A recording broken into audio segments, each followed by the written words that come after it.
versos 36 al 41. En reverencia a la palabra del Señor, les pido que nos pongamos de pie.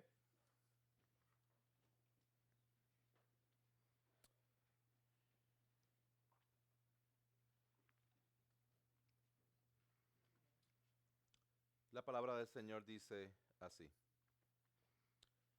Después de algunos días, Pablo dijo a Bernabé: volvamos y visitemos a los hermanos en todas las ciudades donde hemos proclamado la palabra del Señor para ver cómo están.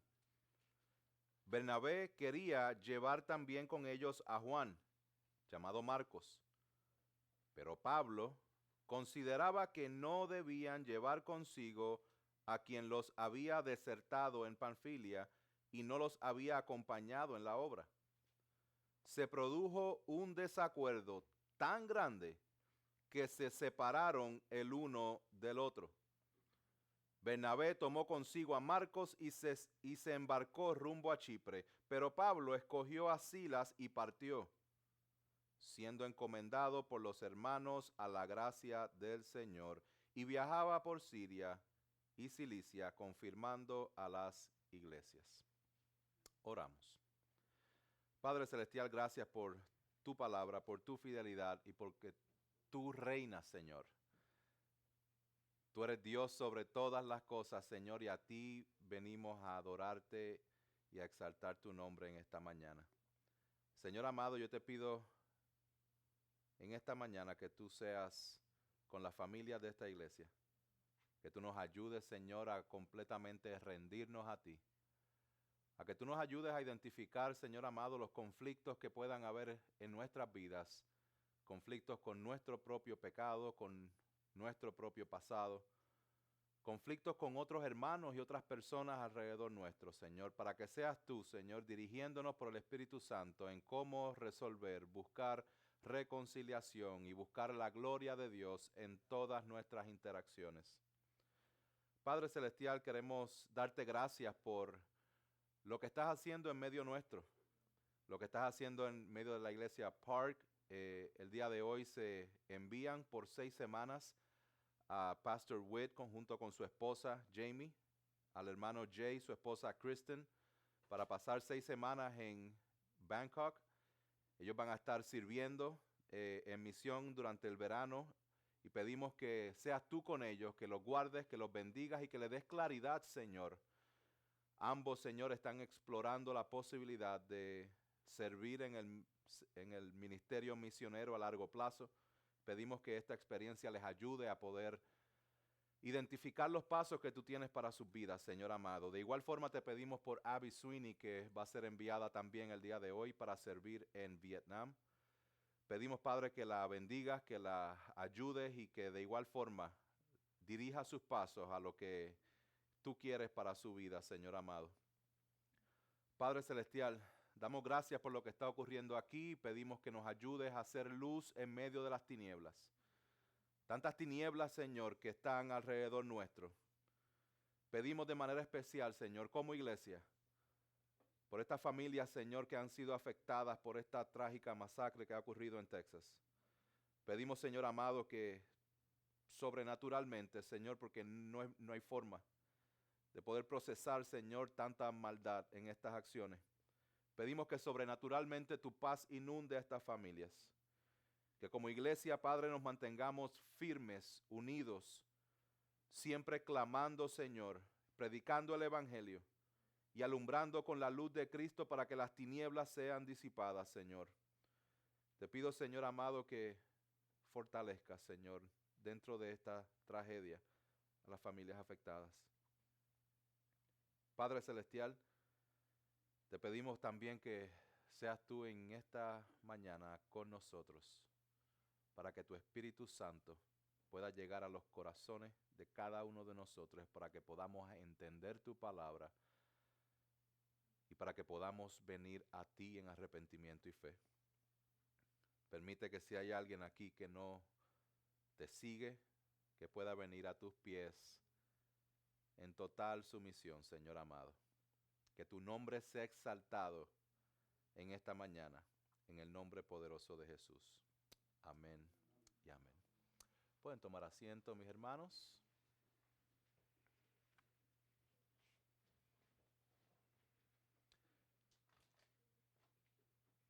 La pregunta no es si los tienes o no los tienes, porque ciertamente los has tenido o los tienes o los tendrás. Vienen de diferentes clases, diferentes tamaños, diferentes niveles de impacto. Algunos serán fáciles de ignorar y pretender que no existen, pero hay otros que tienen la magnitud de impactar tu vida por completo. Algunos son sencillos, pero otros son muy complicados.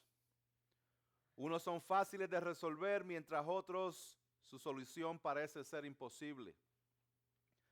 Simplemente son parte de nuestra existencia. ¿A qué me estoy refiriendo? Me estoy refiriendo a los conflictos. O estuviste, o estás, o estarás en uno. Ciertamente están presentes en tu vida en este momento y lamentablemente es un asunto continuo aún dentro de la iglesia. Conflicto entre hermanos, y ese es el título del sermón de esta mañana. Cuando hay conflicto entre hermanos. Aunque debiéramos hacer todo lo posible para evitarlos, también debemos hacer todo lo posible, hermanos, para aprender a resolverlos de una manera que glorifique a Dios. Por lo tanto, el día de hoy vamos a ver el conflicto que se desató entre Pablo y Bernabé, dos hombres de Dios con grandes ministerios, que también tuvieron un gran conflicto entre ellos que causó su separación. Luego de indagar en esos versos, vamos a profundizar un poquito más en la aplicación, en cómo podemos entender la dinámica de los conflictos entre hermanos y cómo movernos a una resolución o reconciliación que le dé gloria a Dios. Así que vamos directo a la palabra. Verso 36 dice así, voy a dar lectura del 36 al 39, la primera parte dice: después de algunos días, Pablo dijo a Bernabé: volvamos y visitemos a los hermanos en todas las ciudades donde hemos proclamado la palabra del Señor, para ver cómo están. Bernabé quería llevar también con ellos a Juan, llamado Marcos, pero Pablo consideraba que no debían llevar consigo a quien los había desertado en Panfilia y no los había acompañado en la obra. Verso 39, la primera parte dice: se produjo un desacuerdo tan grande que se separaron el uno del otro. Podemos ver en estos versos al principio de que Pablo y Bernabé están unidos y tienen un plan específico. Su plan específico es ir a visitar a las iglesias que ellos habían plantado en diferentes lugares para ver cómo estaban. Yo creo que esto es algo tremendo, algo muy bueno. El que los hermanos estén pendientes cómo están los unos a los otros. Si hay alguien que no han visto, si hay alguien que se sienta en ciertas sillas, que la silla está vacía el día de hoy, es bueno que usted esté pendiente y llame y se conecte a ver cómo están los hermanos. Ahora, ellos estaban de acuerdo en lo que iban a hacer. ¿Qué van a hacer? Van a ver cómo están los hermanos, van a fortalecerlos, van a seguir predicando el evangelio, van a exhortarlos. Ahora, aunque estaban de acuerdo en lo que iban a hacer, no estaban de acuerdo en cómo lo iban a hacer. Porque muchas veces nosotros estamos de acuerdo con muchas cosas aquí en la iglesia, ahora a la hora de ponerlo en práctica, ahí es que empiezan los conflictos. A la hora de escoger quién lo hace y quién no, ahí es que están los conflictos. Yo soy el que quiere hacer eso. Pero yo pensé que tú me ibas a poner a mí a hacer eso. Yo quiero hacer eso. No, a veces el problema no es qué, el problema va a ser cómo y quién. El propósito de Pablo y Bernabé era regresar y fortalecer las nuevas iglesias que habían sembrado en su primer viaje. Ahora tuvieron un gran desacuerdo porque Bernabé dice: vamos a llevarnos a Juan Marcos. Y Pablo dice: tú eres loco. Eso es en buen puertorriqueño. llevarnos a Juan Marcos, pero es que tú no te acuerdas lo que había sucedido con Juan Marcos, o sea, ya te dio amnesia, se te olvidó lo que había pasado con Juan Marcos, no te acuerdas que Juan Marcos salió con nosotros y era nuestro ayudante, y en el medio del viaje misionero, cuando la cosa se estaba poniendo más difícil, cuando enfrentábamos diferentes oposiciones y ataques y cosas, Juan Marcos nos abandonó. ¿No te acuerdas de eso, Bernabé? Yo no quiero llevar a Juan Marcos. Juan Marcos a lo mejor no está listo para esto. Entonces, hay un gran desacuerdo. Tan grande que yo quiero que entendamos la palabra desacuerdo tan grande, porque es una sola palabra en el griego, que tiene que ver con algo que es sharp, algo que es afilado. Tiene que ver con algo que corta de manera tal que divide. Es algo que entendamos que Pablo y Bernabé, siendo grandes hombres de Dios, tuvieron un clase de argumento que no podían continuar juntos. Wow. Y vemos este conflicto y tenemos que entender de dónde salen estos conflictos. Porque no estamos hablando de Juan del Pueblo y otro Juan del Pueblo, Pedro de la ciudad, que están teniendo problemas fuera de la iglesia y pues entendemos que es que no tienen a Cristo en su corazón. Pero estamos hablando de Pablo y de Bernabé, teniendo un gran conflicto entre ellos. ¿De dónde sale este conflicto? Bueno, el autor del libro de Santiago nos da una idea de dónde salen. Y él hace una pregunta y dice en Santiago 4:1, ¿de dónde vienen las guerras y los conflictos entre ustedes? Y después hace otra pregunta y dice, ¿no vienen de las pasiones que combaten en sus miembros? Hermanos, nosotros todavía estamos en esta carne, todavía batallamos con el pecado. Entonces, mientras estemos batallando con el pecado, sí tenemos el Espíritu de Dios, sí tenemos el conocimiento de Dios para poder predicar el Evangelio, para poder servir en la iglesia, hacer muchas cosas, pero nosotros no podemos descuidarnos con esta carne. Y esta carne a veces habla. Y esta carne a veces nos hace actuar de una forma que ni nosotros mismos nos entendemos. ¿Yo soy el único? Yo soy el único que se pregunta por qué estoy pensando en esto. ¿Y por qué tuve que decir eso? ¿Y por qué actué de esa forma? Quería hacer eso, volví y lo hice. Esto es lo que está sucediendo en este lugar. El pastor Luis Méndez, no el pastor Luis Méndez de aquí. El pastor Luis Méndez lo describe de la siguiente manera. Dominicano, este puertorriqueño. Él dice, los conflictos revelan en esencia nuestra naturaleza caída. Están directamente relacionados con nuestra condición interna en vez de una circunstancia externa. Usualmente un conflicto se genera cuando un deseo o aspiración de mi corazón no alcanza la debida satisfacción. De alguna manera encuentro un impedimento en mis aspiraciones. Siento que no me dan lo que quiero o no me tratan como merezco o no estoy de acuerdo con el proceder de otra persona y de alguna manera se hace evidente mi insatisfacción y se altera el ritmo natural de una relación. Alguien decía que todo conflicto pone de manifiesto que alguien ha fallado en buscar su mayor satisfacción en Dios. De alguna manera se ha prometido en su corazón algo que Dios no necesariamente ha prometido. En otras palabras, la esencia del conflicto es un corazón que todavía tiene rasgos del pecado, que no obtiene lo que quiere. Y ahí es que viene el conflicto, porque no fue como tú querías, como no era lo que tú esperabas. Y no hay una satisfacción de lo que querías, y como no hay una satisfacción de lo que querías, pues entonces hay molestia y hay algo que te hace actuar y decir cosas que entonces empiezan a generar el conflicto. Entonces es interesante identificarlo, hermanos, porque esto nos pasa a diario. A diario, y a veces nos metemos en líos y lo que decidimos hacer, estoy hablando con hermanos, estamos hablando de Pablo y Bernabé, no estamos hablando de los líos que tenemos con personas que no están en la iglesia. Estamos hablando entre hermanos, que muchas veces tenemos dificultades porque no obtenemos lo que queremos, y como no obtenemos lo que queremos, decimos cosas que son hirientes basadas en el pecado, y como eso es lo que sucede, lo que tendemos a hacer es distanciarnos. Mejor me distancio del hermano porque ese hermano...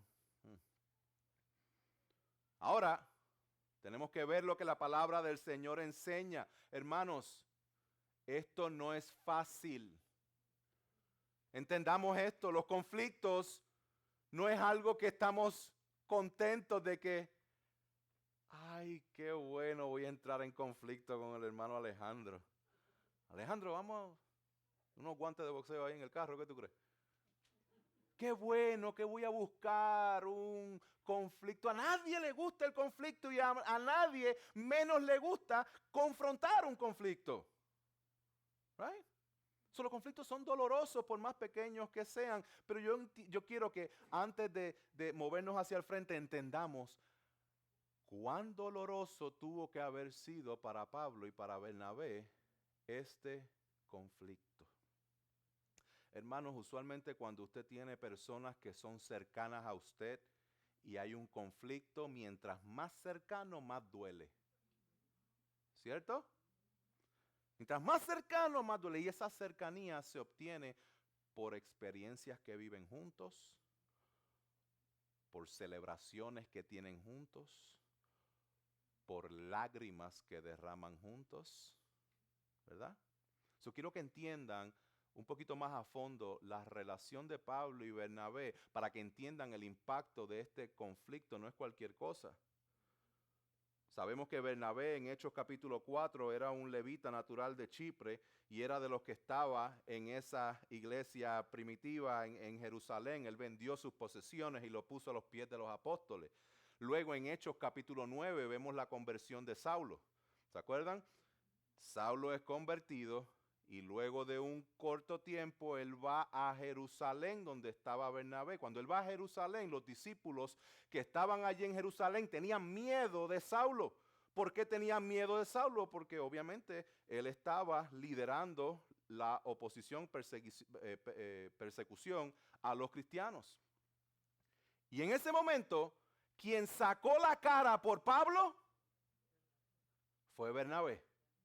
Fue el que dijo, yo pongo, la palabra se me escapó de la mente. Yo certifico, en otras palabras, que el apóstol Pablo, Dios ha hecho grandes cosas con él, y lo dijo a los apóstoles. Hermanos, cuando alguien saca cara por ti, eso crea una conexión con esa persona. No solamente eso, sino que a consecuencia de la muerte de Esteban, ¿qué sucedió? Comienza una persecución, los cristianos son esparcidos y llegan cristianos a diferentes lugares, incluyendo Antioquía. Cuando se escucha en la iglesia en Jerusalén lo que está sucediendo en Antioquía, mandan a llevar esa información a Bernabé y dicen, Bernabé, vete a verificar lo que está sucediendo en Antioquía. Y él va para allá y él ve la gracia de Dios y él dice, wow, esto es tremendo, yo necesito ayuda. ¿A quién va a buscar Bernabé? A Saulo, a Pablo. Entonces ahí sigue creciendo esa conexión entre ellos dos. Viene Pablo a donde está Bernabé en Antioquía y se forma la iglesia, se unen, empieza la gracia de Dios a manifestarse en gran manera en ese lugar. Victorias ministeriales que están celebrando juntos al punto en que la iglesia dice, estamos saludables, con un cuerpo de liderazgo saludable, vamos a enviar a nuestros mejores hombres a la misión. La primera misión de una iglesia que no tiene que ver con la persecución, sino que es intencionalmente para ir a predicar el evangelio, y eso es lo que hacen en el capítulo 13. Pero al final del capítulo 12 ellos dicen, vayan con Juan Marcos. Juan Marcos estaba en Jerusalén, ellos habían ido a Jerusalén a llevar unas ofrendas. Cuando están allí ellos dicen, Juan Marcos se va a ir con ellos cuando ellos van de misión. En el capítulo 13, ellos tenían a Juan Marcos como su ayudante. Esto lo vemos en Hechos capítulo 13, verso 5. Entonces parte del equipo misionero está Pablo, Bernabé y Juan Marcos. Y la primera parada es en Chipre, ¿se acuerdan? Llegan a Chipre, cruzan por toda la ciudad, llegan hasta la parte de abajo en Pafos. En Pafos predican, está el Bar Jesús y el procónsul. Al final el procónsul se convierte y ellos reciben oposición, pero reciben otra victoria ministerial porque se convirtió el procónsul y ellos salen para Panfilia. Cuando van a Panfilia, ¿qué es lo que sucede? Que Juan Marcos dice, me voy para casa. Me voy para casa. No sabemos, hermanos, por qué. No sabemos si era por inmadurez espiritual, no sabemos si es que le dio homesick, no sabemos si era que tuvo un problema con Pablo, no sabemos si tuvo un problema con Bernabé, no sabemos, la palabra no lo dice, cualquier cosa que digamos va a ser simplemente una presunción. So, no sabemos por qué se fue. Lo que sí sabemos es que unos años después, al Bernabé considerar solamente traer de nuevo a Juan Marcos, Pablo dice, si él viene yo no voy. Si él está por aquí, yo me voy por allá. Wow. Qué interesante, porque después de eso, cuando Juan Marcos se va, ellos siguen predicando el evangelio y predican el evangelio en todo Chipre. Después están predicando el evangelio por Antioquía de Pisidia, están predicando el evangelio en Licaonia, en Listra, en Derbe, están predicando el evangelio en Iconio, están predicando el evangelio en diferentes ciudades. ¿Y saben qué es lo que estaba sucediendo, hermanos? Que donde quiera que ellos iban, se convertían personas al Señor. Habían grandes prodigios sucediendo y en todos lugares querían matarlos. En Listra le metieron tantas pedradas a Pedro que pensaron que él estaba muerto. A lo mejor Pablo. A lo mejor Pablo estaba pensando cuando le tiraron las pedradas, ¿dónde estará Juan? ¿Dónde estará Juan Marcos? Por lo menos tener a alguien más que nos ayude a...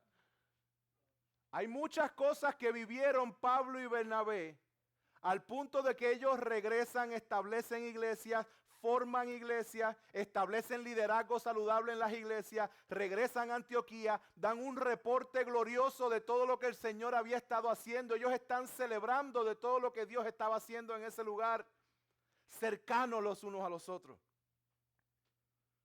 Luego de esto vienen unos judíos a decir, no, tienen que circuncidarse, eso de los gentiles. Se forma el concilio de Jerusalén, ellos salen a Jerusalén, predican en Jerusalén junto con Pedro, junto con Jacobo. Y luego del concilio de Jerusalén, los apóstoles y discípulos dicen, no pueden tapar o bloquear la salvación a los gentiles. Ellos llevan estas noticias de vuelta a Antioquía, y cuando ellos van a Antioquía, ellos están celebrando una vez más de que la carta que tenían decía y validaba lo que Dios estaba haciendo por medio de ellos. Victoria tras victoria.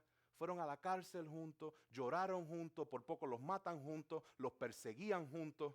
Hermanos, vivían juntos por años en misión. Yo quiero que estoy enfatizando en cuán cercanos eran ellos dos, para que entendamos cuán cercano y cuán difícil tuvo que haber sido esta separación de ellos. Porque a lo mejor tú estás pensando, sí, yo tengo un conflicto con tal persona, pero no se compara. Yo quiero ir al otro lado y decirte, no se compara con la conexión que tenían Pablo y Bernabé. Porque ellos sí que estaban cercanos el uno al otro. Sí que estaban cercanos el uno al otro. Ellos estaban profundamente conectados por las experiencias vividas. Y tuvo que haberles afectado en gran manera el hecho de que se discutieron y no supieron cómo resolver el asunto. Vamos a seguir leyendo. Porque vimos el conflicto entre hermanos, pero también ahora vamos a ver que Dios obra aún en los conflictos de hermanos. Dice el verso 39 que se produjo un gran desacuerdo, tan grande que se separaron el uno del otro. Bernabé tomó consigo a Marcos y se embarcó rumbo a Chipre. Pero Pablo escogió a Silas y partió, siendo encomendado por los hermanos a la gracia del Señor, y viajaba por Siria y Cilicia confirmando a las iglesias. La pregunta que yo les hago: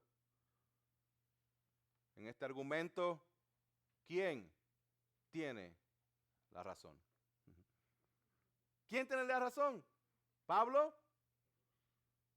Pero es que nos abandonó. tiene una buena causa. O Bernabé, chico, dale una oportunidad.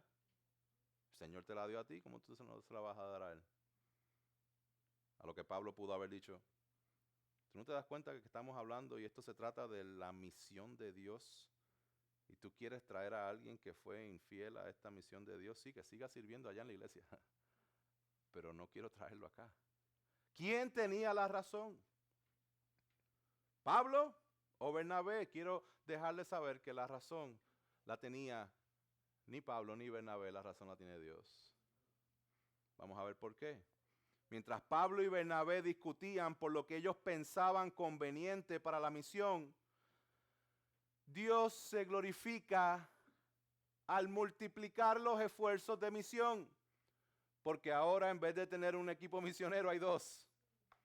En vez de tener solamente a Pablo saliendo con Bernabé y Juan Marcos, ahora tenemos a Bernabé saliendo con Juan Marcos y Pablo creando su propio equipo, llevándose a Silas. Ahora hay dos, eventualmente Bernabé y Juan Marcos salen a Chipre, que fue donde ellos empezaron. El plan era validar y animar las iglesias a ver cómo estaban. Eso fue lo que hicieron. También vemos que eso fue lo que hicieron Pablo y Silas en los próximos capítulos. Entonces Dios usa el conflicto para llevar a cabo su propósito. El ministerio de Pablo resultó fructífero y después él mismo, un tiempo después, bastantes años después, certifica, y lo vemos en las escrituras en Colosenses 4:11, 2 de Timoteo 4:11, de que Juan Marcos fue de bendición para su vida. La palabra nos dice que al fin del día se las arreglaron. Al fin del día se reconciliaron. Al fin del día Pablo reconoce lo siguiente. Él dice, ha resultado a ser un estímulo para mí. Hablando de Juan Marcos, y también en Timoteo 4:11 dice, porque me es útil para el ministerio. Esta persona que él no quería en su equipo misionero, esta persona que él dice, si él va yo no voy, es la persona que al final él termina diciendo, fue bien útil. Tan útil fue que para nosotros es bien útil porque es quien escribe el libro de Marcos, el Evangelio de Marcos. Entonces fue bien útil. En cierta manera pudiéramos decir, bueno, al final del día pudiéramos decir que Bernabé estaba en lo correcto porque Bernabé quería darle una oportunidad, mas sin embargo Pablo no quiso. Hermanos, nosotros no vamos a ser adivinos en ningún momento. Vamos a tomar decisiones en nuestras vidas y a veces van a estar bien y a veces van a estar mal. No sabemos.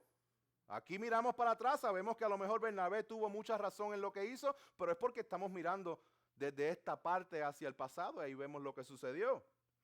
Ahora, sabemos que se resolvió, pero por mucho tiempo no sabemos exactamente cuánto ellos estuvieron en conflicto.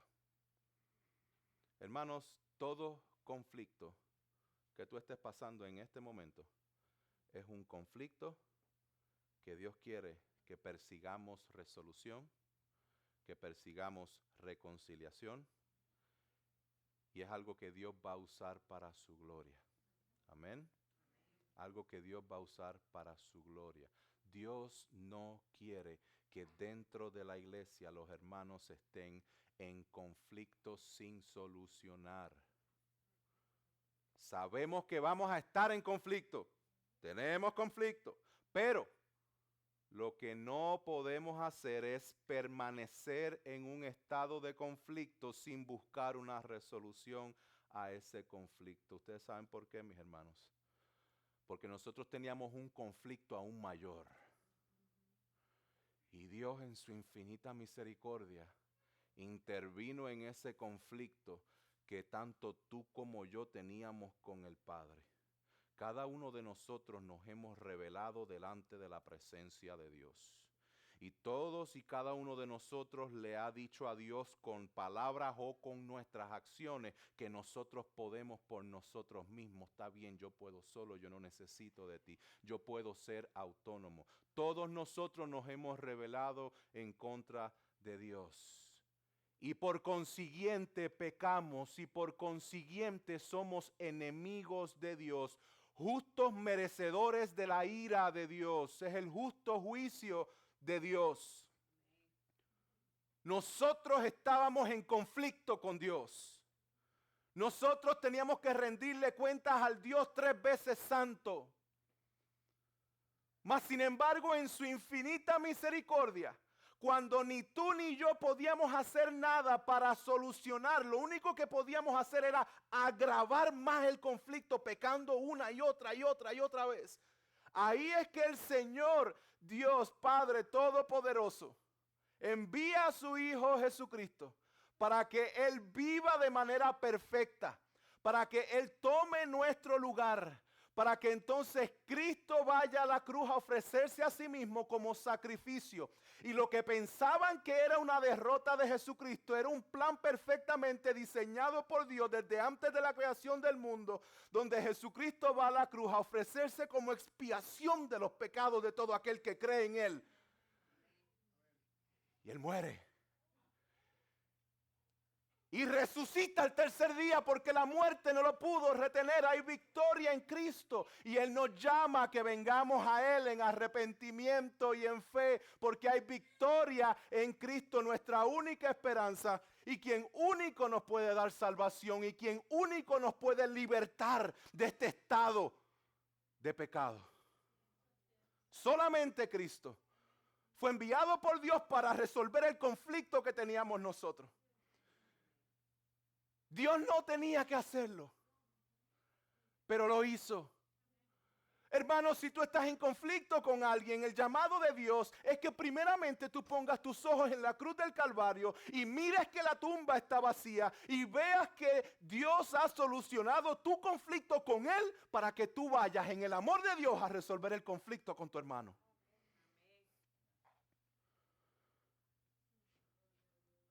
El que cree en el Hijo tiene vida eterna. Pero el que no obedece al Hijo no verá la vida, sino que la ira de Dios permanece sobre él. Ven a Él en arrepentimiento y fe. Ríndete a los pies del Señor.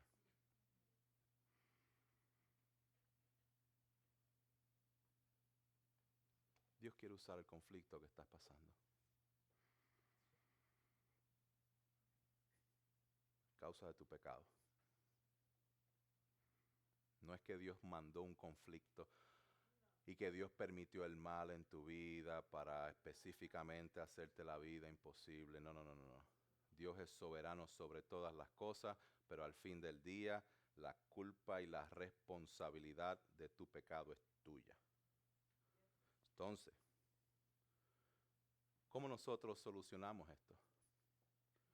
¿Cómo nosotros entonces, si podemos entender que hemos visto y que estamos en conflicto con hermanos? Y quiero ahora transicionar a aplicar el resto del tiempo que me queda, aplicar este mensaje para que podamos directamente ponerlo en práctica. Entonces es bien importante que nosotros identifiquemos y nos evaluemos delante del espejo los conflictos que nosotros estamos teniendo. ¿En qué tipo de conflictos estamos? Voy a estar utilizando un artículo adaptado del autor Tim Challies que nos ayuda con estos tipos de conflictos a identificarlos y a buscar la solución. Creo que todos estamos de acuerdo en que algún tipo de conflicto tenemos con alguien o con algo, ¿no? Y el primer tipo de conflicto es el conflicto de diferenciación. El conflicto de diferenciación, cuando nosotros entendemos lo siguiente, hermanos, somos diferentes. Y muchas veces el ser diferente va a causar que nosotros choquemos. Porque a ti te gusta frío, pero a aquel le gusta caliente. Hay algunos aquí que tienen frío ahora mismo, pero hay otros que están sudando. Entonces es importante. Los hermanos diáconos, si pueden verificar el aire, por favor. Es importante que nosotros identifiquemos que vamos a tener problemas de diferenciación. Uno va a estar arropado y el otro va a estar. Uno va a querer la comida caliente, otro quiere algo frío. Unos quieren las sillas rojas, otros quieren las sillas azules. Unos quieren servirse a las 10:15, reunirse a las 10:15, a las 10:30, y otros dicen, no, eso es muy temprano. Otros dicen, no, esa hora es perfecta porque tengo el resto del día. Unos son mañaneros, otros trabajan mejor en la noche. Entonces, ¿cuál es la cuestión aquí? Que estas diferencias no podemos decir que son malas. Especialmente nosotros, hermanos.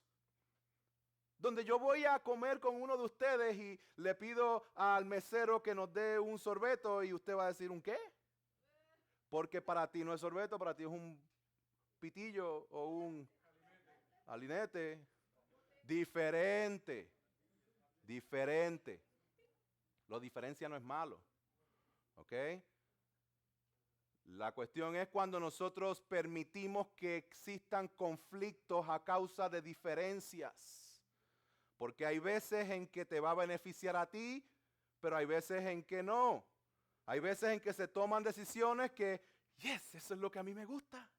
Pero hay veces que se toman decisiones que, eso es lo que a mí no me gusta, pero le gusta a aquel. Y a mí no me gusta, pero le gusta a Rita. Pues, gloria a Dios, te estás gozando ahora, hermana Rita, porque esto es lo que te gusta a ti. Entonces, ¿qué es lo que estamos hablando? Somos diferentes trasfondos, diferentes experiencias, diferentes contextos, diferentes dones. Somos tan diferentes. Por lo tanto, vamos a ver las cosas desde una perspectiva diferente. El conflicto no es ser diferente, sino la manera en que reaccionamos a las diferencias. Ese es el primer tipo de conflicto por las diferencias. Segundo tipo de conflicto, luego vamos a cómo lo solucionamos. Segundo tipo de conflictos son los conflictos de derechos. Este tipo de conflictos surgen cuando las personas tienen diferentes entendimientos de cómo los cristianos deben interpretar la guía de Dios en asuntos de conciencia. ¿Ok? Ejemplo, tienen que ponerse mascarilla. No, yo soy libre para no ponérmela. ¿Cuál de los dos está bien? Es un problema de conciencia. Tú estás en pecado porque me estás obligando a ponerme la mascarilla. Tú estás en pecado porque no me estás obligando a poner la mascarilla. Problema de conciencia. El problema no es la situación, el conflicto no es la situación, sino cómo la manejamos. Problema de derecho. El conflicto no es que tengamos diferentes puntos de vista en cuanto a ciertos aspectos de la palabra de Dios. Eso va a pasar siempre. Sino las conclusiones que llegamos con respecto a nuestros hermanos, porque rápido tenemos la tendencia de decir, este es un legalista, este es un liberal. Y los llevamos a ambos extremos porque estamos haciendo una interpretación de la libertad de conciencia que el Señor nos ha dado. No estamos hablando de doctrinas esenciales. Yo creo que Cristo resucitó al tercer día. No, yo creo que Cristo resucitó al quinto día. No, hay cosas que es blanco y negro. Estamos hablando de conflictos de derecho. El conflicto, también es importante considerar nuestras posturas de acuerdo a las Escrituras y no de acuerdo a nuestras experiencias. Porque sí, también en nuestro pecado, nosotros estamos acostumbrados a leer la Biblia de cierta forma, que fue lo que nos enseñaron, y cuando alguien trae una opinión diferente, automáticamente tú haces, eso no es. No, también tienes que ir al otro lado y decir, show me, muéstrame. Quiero aprender según las Escrituras porque yo no lo sé todo. Vamos a las Escrituras a ver qué es lo que la palabra dice. Problema de diferencia, conflicto de derecho. Y el tercero, que es donde realmente creo que ocurren la mayor parte de los conflictos de pecaminosidad. Surgen cuando una persona comete un pecado contra otra. Los ejemplos bíblicos abundan y sin duda cada uno de nosotros puede pensar en muchos ejemplos en nuestras propias vidas, familia e iglesia. Todos nosotros hemos sido heridos y han pecado en contra de nosotros dentro de la iglesia. También tengo que decir que algunos de nosotros, y todos nosotros, por decir todos nosotros, también hemos pecado hacia otras personas dentro de la iglesia. Lamentablemente, hermanos, nos fallaremos los unos a los otros y pecaremos en contra de nuestros hermanos. Ahora, es bien importante que no asumamos que todo lo que nos hace sentir mal es un pecado en contra nuestra. Ni tampoco que minimicemos nuestra capacidad de pecar en contra de otros. Entonces, ¿cómo entonces podemos identificar estos problemas y qué vamos a hacer al respecto?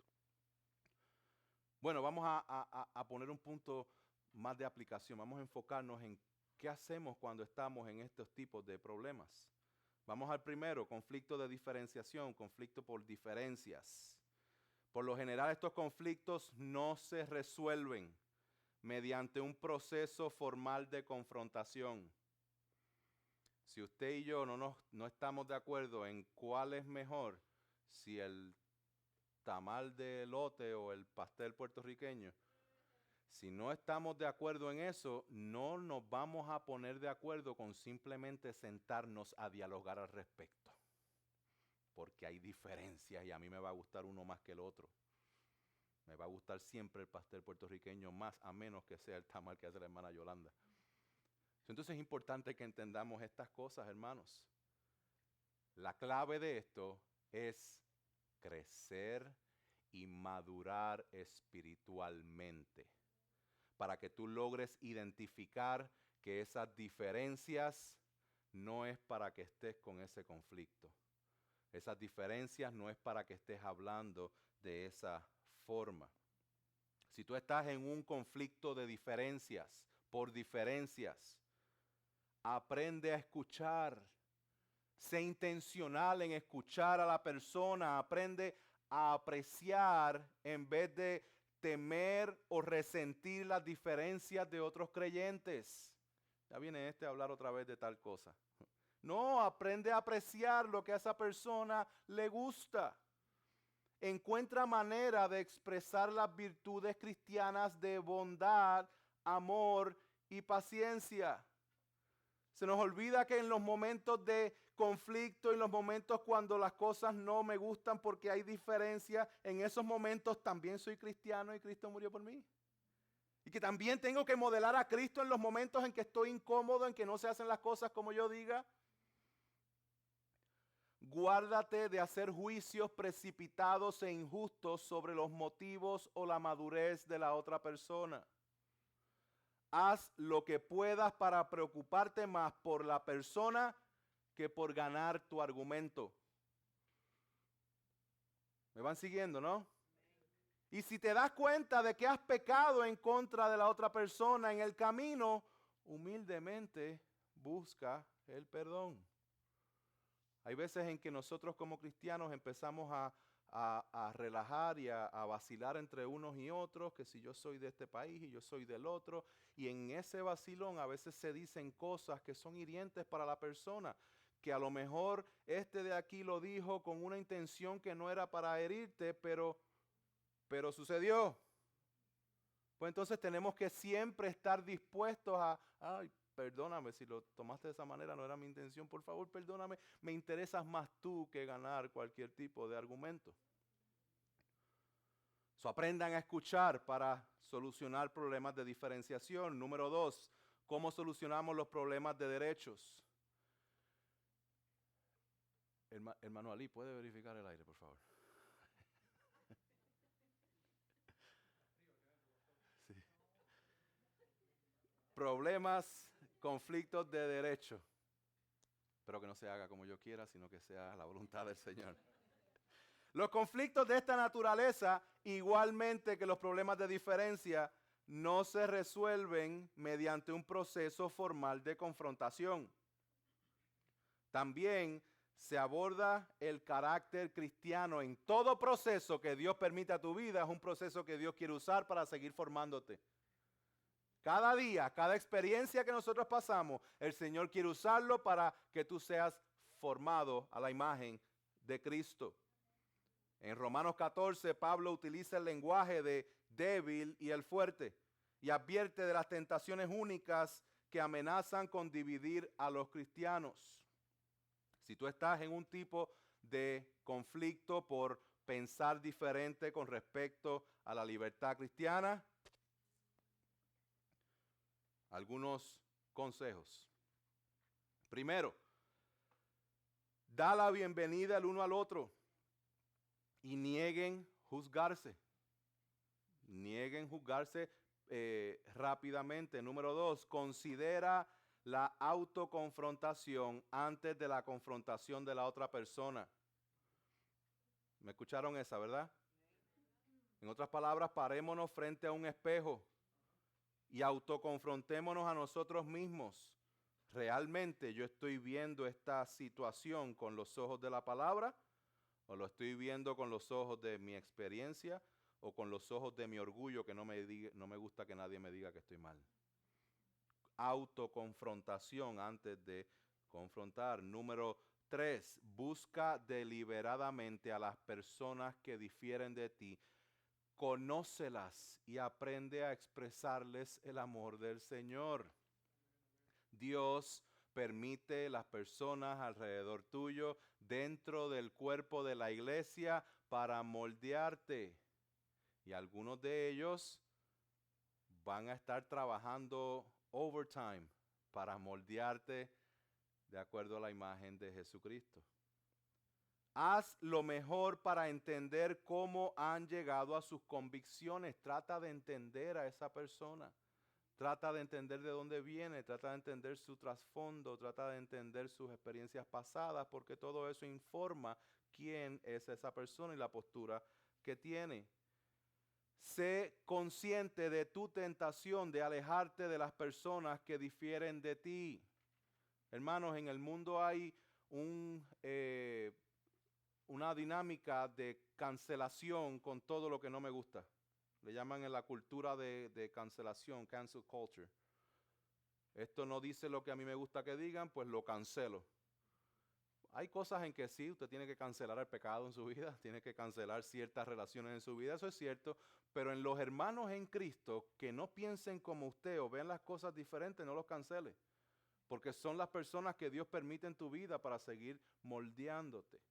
So, no canceles antes de tiempo, sé intencional en conocer la persona, hermano, te invito a mi casa, te invito a comer, vamos a hablar, vamos a darnos un cafecito, vamos a orar juntos, vamos a leer la palabra, vamos a crecer juntos en el Señor. Rehúsa totalmente juzgar a los demás como piadosos o impíos, maduros o inmaduros, dignos o indignos, sobre la base de la similitud o la diferencia. Una persona no es madura o inmadura espiritual porque tiene una opinión al respecto. Una sola opinión no va a dictaminar cuán madura es esa persona. Ahora vamos un poquito más a fondo con los conflictos de pecaminosidad, porque estos son los que más duelen. Son las veces en que nosotros pecamos o alguien peca en contra de nosotros. Por lo general, estos conflictos sí se resuelven con una confrontación. Vamos a ver la opción número 1.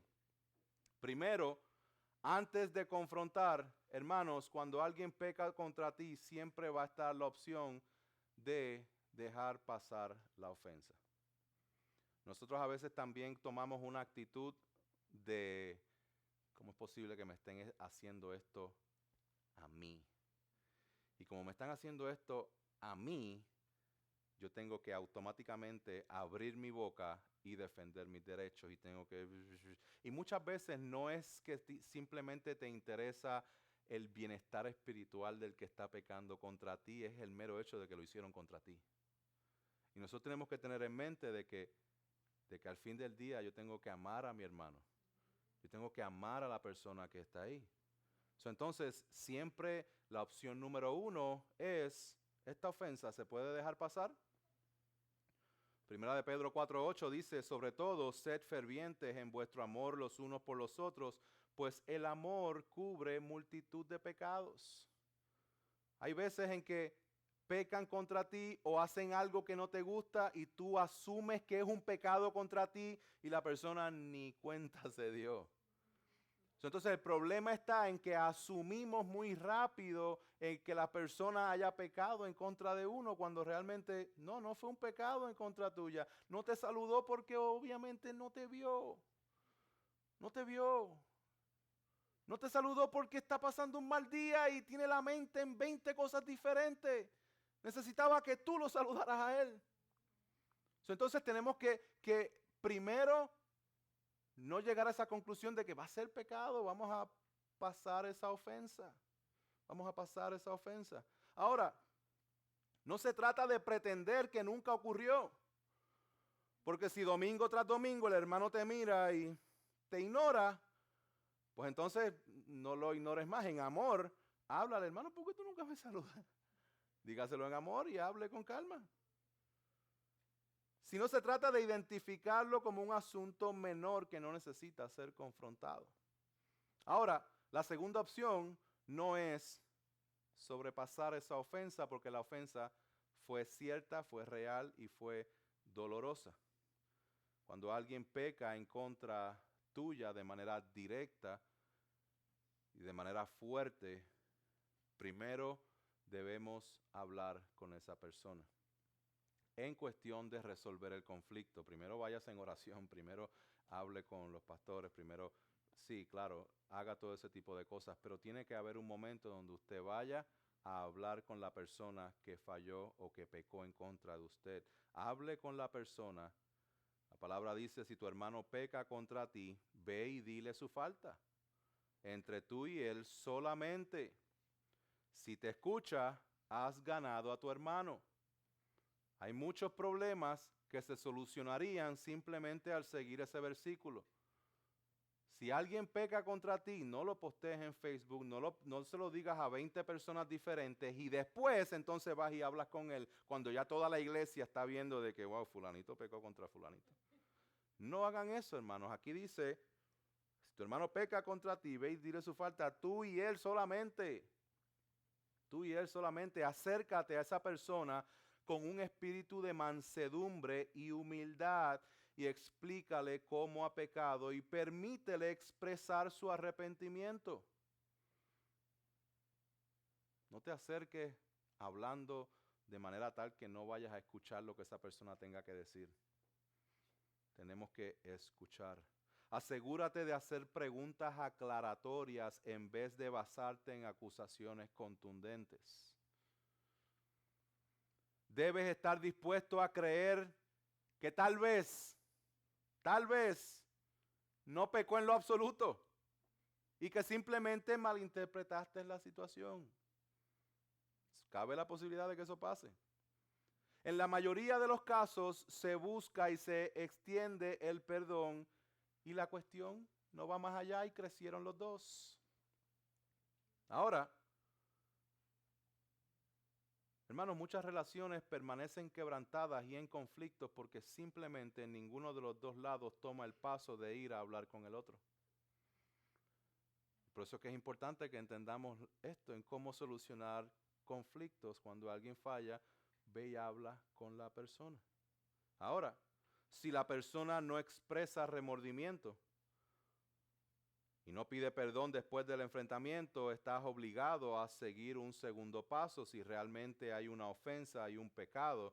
Y no estoy hablando aquí de no me miró, no me saludó. Estamos hablando aquí de pecados graves que pueden suceder, los cuales necesitan ser confrontados. Y la persona aún así no reconoce que falló, pues entonces el segundo paso es, si no escucha, siguiendo en Mateo 18, lleva a uno o dos más contigo para que cada cargo pueda ser establecido por la evidencia de 2 o 3 testigos. Apele a uno o dos creyentes maduros de la iglesia. Explique la situación, permítales afirmar que has tomado el enfoque correcto en este punto. Déjeme resaltar esa palabra, uno o dos cristianos maduros en la iglesia. No vaya cualquier persona, vaya al liderazgo de la iglesia, vaya a los pastores o cualquier hermano que esté sólido en las Escrituras y que sea maduro espiritualmente. Debes estar dispuesto a escuchar que la otra persona no pecó y se malinterpretó la situación. Cuando te enfrentes a esa persona, deja claro que estás siguiendo los pasos establecidos en Mateo 18. Y una vez más, siempre mantén la esperanza de la reconciliación. Si la persona sigue sin arrepentirse incluso luego de este punto, entonces se convierte en un asunto para los miembros y líderes de la iglesia. Puede que estés todavía involucrado en la situación, pero la principal responsabilidad ya no está en tus manos. Pero seguimos los pasos, habla con la persona, no te escucha, trae 2 o 3 testigos, no escucha, permanece en su comportamiento de pecado, se lleva a la iglesia. Si no lo escucha, se le da por gentil, por publicano. Tim Challies dice lo siguiente: el conflicto entre los creyentes es una triste e inevitable realidad.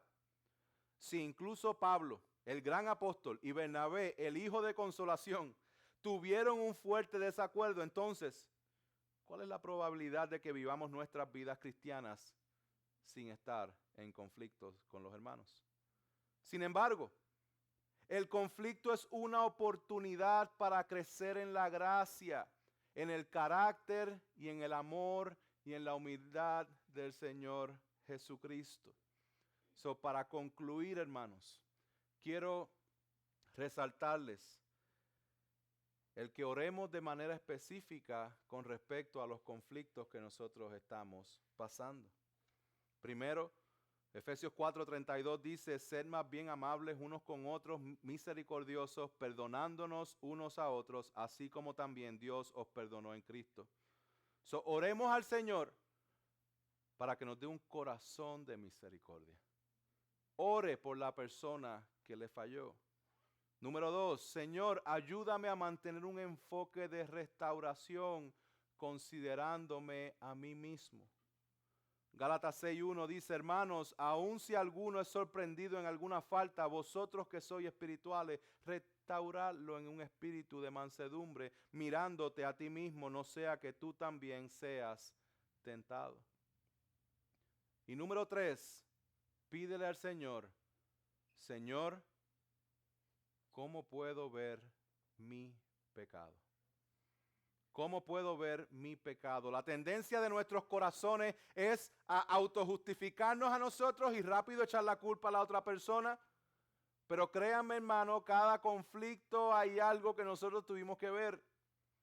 Ya sea que la persona haya pecado contra ti de manera bien pequeña, o ya sea que sea un pecado bien grande, hay algo en que en nuestra reacción nosotros pecamos también. A lo mejor la división de eso es que te fallaron un 98%, pero todavía hay un 2% que el Señor quiere lidiar contigo. Y cuando están fallando en contra de nosotros, estamos: Señor, cámbialo a él, cámbialo a ella. Por favor, haz algo con él, haz algo con ella, pero Dios permite estas circunstancias para tratar en ese 2%, en ese 1%, en ese 10% o en ese 90% que tienes todavía los ojos cegados y no te has dado cuenta de que el problema fuiste tú. Entonces, seamos abiertos a que nosotros le pidamos al Señor: ¿cómo puedo ver mi pecado en esta situación? Y perdóname, perdóname. Reflexionemos en la manera en que Cristo nos ha amado a nosotros. Pregunta que les hago: ¿estás actualmente en un conflicto con un hermano o hermana en la iglesia? Primero miremos la cruz de Cristo. Considera la cruz de Cristo para buscar el perdón y la reconciliación. Número 2, consideremos la iglesia. Hermanos, el pecado es horrible. Y nosotros hemos sido testigos de eso en esta semana en particular, donde hemos visto la manifestación del pecado en esta masacre que ocurrió en Texas, donde nos quedamos sin explicaciones nos quedamos. Es algo que no hay palabras para describir el dolor y la maldad reflejada ahí. Hay veces que hay situaciones las cuales requiere que busques ayuda para solucionar el conflicto. Considera la iglesia si estás pasando por un conflicto, el cual te permanece en un estado de pelea, de conflicto, para que puedas moverte hacia el frente en resolución y en la exaltación de Dios en la manera en que se resuelve. Concluyo con una cita del teólogo Richard Baxter. Él dijo lo siguiente: si contempláramos delante de nosotros a Dios, al cielo y al infierno, ¿no te parece que esto reconciliaría eficazmente nuestras diferencias y sanaría nuestros problemas y divisiones?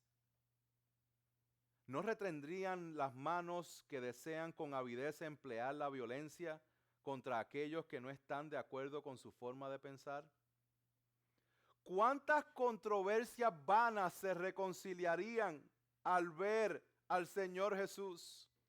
Así como la irrupción del maestro hace lo suyo en la lucha de los niños en la escuela, de ese modo, la mirada de Dios debería amedrentarnos para no utilizar la violencia contenciosa y nada caritativa. Pongámonos de pie, hermanos.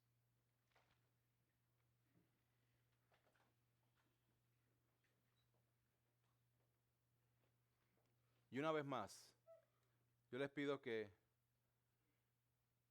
vayamos delante de la presencia del Señor, rindiéndonos a Él, reconociendo de que hay fallas en nuestra vida, y esto es todos, para que buscamos, le pidamos a Dios que nos fortalezca, nos ayude y nos dirija a darle gloria a Dios en la manera en que nosotros vamos a atender los conflictos que tenemos y que nos ayude a lidiar con los conflictos que van a seguir presentándose en nuestra vida.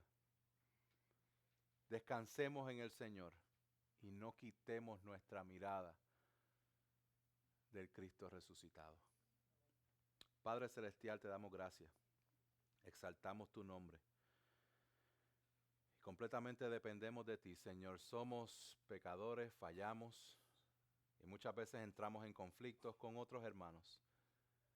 Yo te pido, Señor amado, que tú poco a poco nos ayudes a poder rendirnos a ti, poder rendir nuestras preferencias y que tú nos ayudes, Señor,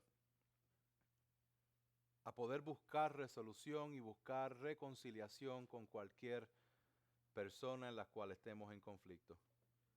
Y te pedimos, Señor amado, que nos perdones por la manera en que no hemos respondido como lo dice tu palabra, y que nos equipes y nos prepares y nos fortalezcas para que cuando llegue el próximo conflicto, Señor, podremos darte gloria a ti en la manera en que reaccionamos. Señor, que no se nos olvide en que tú estás formando nuestro carácter para que nos parezcamos más a tu Hijo Jesucristo y que podamos manifestar los dones del Espíritu Santo en nuestra vida. Señor, te adoramos, te damos toda la gloria y la honra, en el nombre de Jesús.